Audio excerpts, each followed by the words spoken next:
Hey buddies! Science Math just launched at Igbaras National High School with a fun-filled opening program and awesome activities that ignite curiosity and love for learning.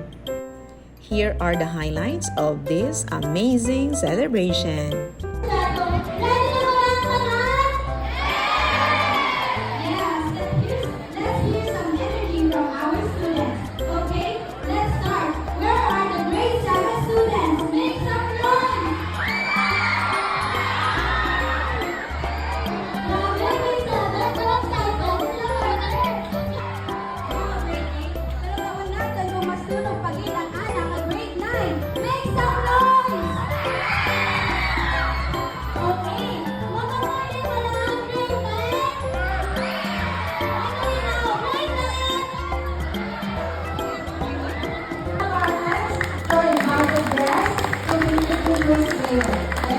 Thank you also to our science teachers and Mr. Josie Ortiz, our medical team, and all the teachers of the department, and also to our department heads who are with us today.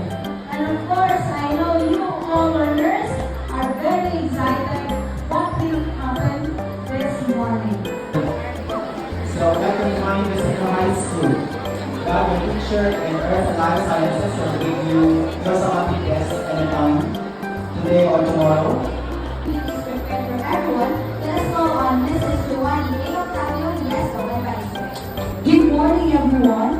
As we hear for this year's Science Month Celebration 2025, we are excited to present to you the official Matrix All activities. We introduce our speaker. May we call on Dr. Jennifer E.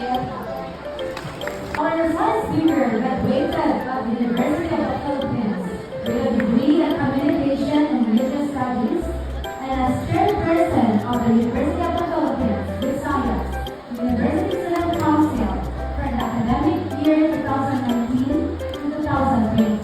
He serves as an assistant professor at the University of San Agustin in Iloilo, the Sangguniang Bayan of the Municipality of Tigbawan. Without further ado, let us all welcome our first speaker, Honorable Ariel S. Campos Sagrado, acting member, Municipality of Tigbawan.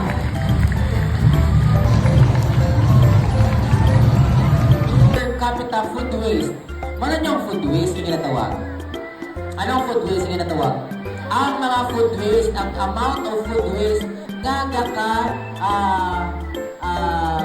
uyangan natin individually as persons, as human beings, no? Thank you very much to Igbaras National High School.